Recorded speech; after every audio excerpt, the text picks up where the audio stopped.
오늘의 10분 말씀 베드로전서 마지막 장 5장입니다. 베드로전서의 전체적인 문장 구조를 보시게 되면 크게 세 가지로 나눌 수 있습니다. 첫 번째 부분은 1장서부터 2장 초반까지 나온 정체성에 대해서 이야기를 나눴습니다.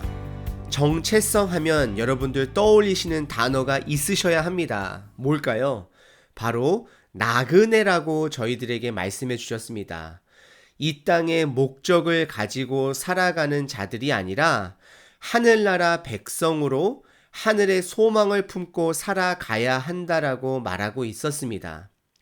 고난 가운데서도 그 소망을 붙들고 소망의 삶을 실제적으로 살아가는 자들은 살아있는 소망을 붙드는 자들이고 살아있는 돌이다라고 이렇게 표현하면서 예수님께서 그 삶을 우리에게 보여주셨다라고 첫 번째 부분에선 이야기를 했고요. 두 번째 부분은 2장 중반서부터 4장 초반까지인데요. 고난은 내가 예수님으로부터 받은 사랑을 전할 수 있는 기회가 된다라고 말하고 있습니다. 고난이 오더라도 나의 정체성, 그리스도 안에서의 정체성, 예수님께서 이 땅에 오셔서 보여주신 그 삶의 과정들, 즉 남을 섬기고 남을 사랑하는 것이고 내가 손해보는 것을 잃어버려서는 안 된다라고 말했습니다. 그리고 오늘 본문 5장에서는요. 4장 끝부분서부터 사실 5장 전체는 고난 가운데서도 끝까지 포기하지 않고 소망을 가지라는 마무리하는 내용입니다. 오늘 본문 말씀은 크게 세 가지로 또 나눌 수 있는데요. 첫 번째는 공동체 안에서 리더의 역할에 있는 사람이나 따라가는 자나 동일하게 하나가 되어야 된다라고 이야기를 하고 있고요. 두 번째는 우리들이 살아가고 있는 이 삶 가운데 보이지 않는 영적 전쟁이 있다라고 이야기합니다. 그리고 마지막 세 번째는 사도 베드로의 마지막 인사가 나와 있습니다. 그럼 첫 번째 부분인 1절서부터 5절까지 보시게 되면 두 사람이 나오게 됩니다. 장로들에게 권하고요. 젊은 자들에게 권하는 내용이 나오게 됩니다. 1절에 보시게 되면 장로들에게 권하는데 사도 베드로도 나도 장로된 자라고 표현을 합니다. 그 뜻은 무엇이냐면 장로들의 고충 또한 알고 내가 그 삶을 살았으니 너희들도 동일하게 내 권고를 들어야 된다라고 하는 이야기입니다. 그러면서 너희 장로들은 고난의 증인이요 라고 말하고 있습니다. 너희들 장로 스스로가 고난 가운데서 남에게 섬겨주고 남에게 베풀어주고 또 리더의 역할로서 로마 사람들에게 타겟이 되더라도 핍박받는 타겟이 되더라도 그 자리를 지켜야 된다라고 이야기하고 있습니다. 그러면서 2절서부터는 세 가지의 자세에 대해서 이야기를 하는데요. 첫 번째는 억지로 하지 말라라는 것입니다. 남을 섬기고 사랑함을 억지로 하지 말고 여러분들 4장 초반에 나와 있는 그냥 사랑하는 것이 아니라 뜨겁게 사랑하는 단어를 기억하시지요. 억지로 하지 말고 자원함으로 하라라고 이야기하고 있습니다. 그리고 두 번째는요. 더러운 이득을 위해 하지 말고 기꺼이 하라고 합니다. 대가 없이 하라고 합니다. 이것을 어떻게 표현하자면 사역자들이 사실은 교회를 통해서 사례비를 받습니다. 또 사역자 이외에 몇몇 섬기는 사람들이 교회를 통해서 돈을 받습니다. 하지만 섬기는 리더들은 이 돈 때문에 해서는 안 된다라는 것입니다. 사례비가 있던 없던 섬기려고 하는 기본적인 자세가 있어야 된다라고 말하고 있습니다. 그리고 마지막 세 번째는 주장하지 말라라고 이야기합니다. 이 여기서 말하는 주장이라는 것은 명령인데요. 지시하는 것인데요.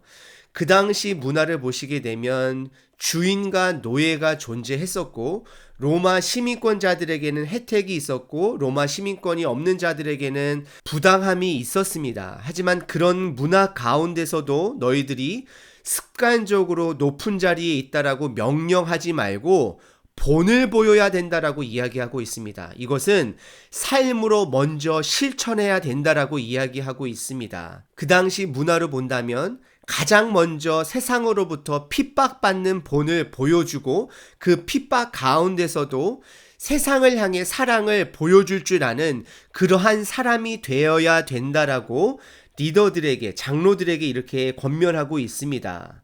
그렇게 되면 4절에 상급을 받는다라고 하는데요. 영광의 관을 얻으리라고 하는데 이것은 무엇이냐면 하나님께서 그렇게 수고한 자들에게 칭찬해 주시고 그들을 알아주시고 인정해 주신다라는 것입니다.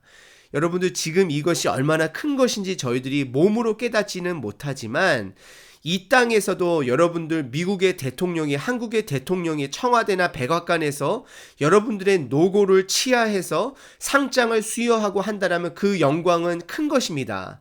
그런데 하나님 아버지께서 그것을 알아주시고 그 수고를 인정해 주시는 때가 있다라고 합니다. 그러면서 5절에서는요.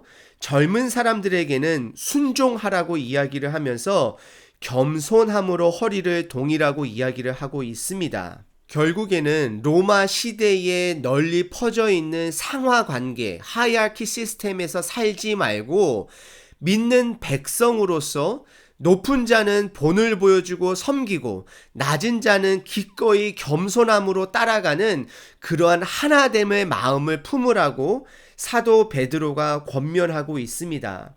그러면서 두 번째 부분은 6절서부터 11절까지 보시면 좋을 것 같은데요. 너희들이 믿음의 공동체가 그렇게 살다 보면 분명히 보이지 않는 적이 있다라고 이야기를 하고 있습니다.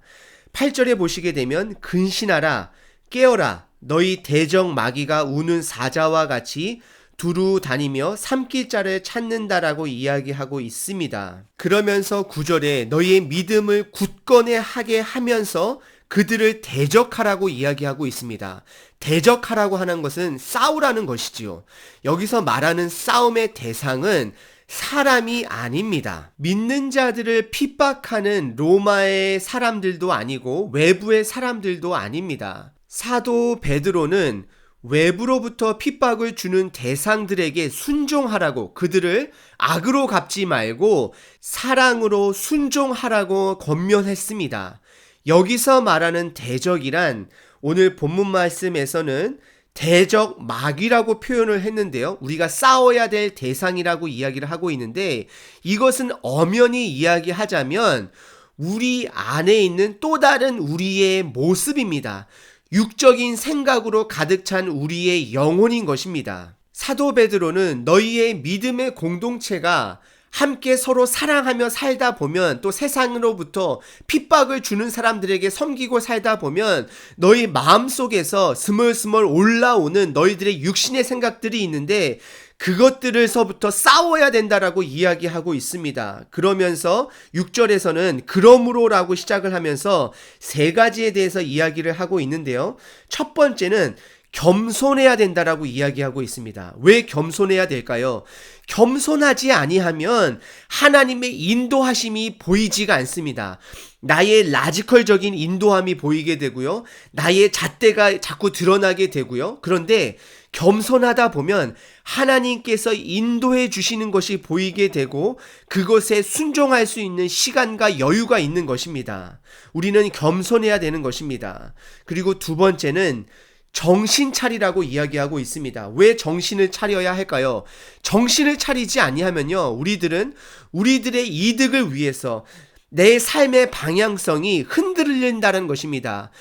허틀어진다라는 것입니다. 믿음의 사람들은 삶의 방향은 남들을 섬기고 남들에게 사랑을 베풀기 위해서 살아야 된다는 것을 정신 차리고 항상 기억하라고 이야기하고 있습니다.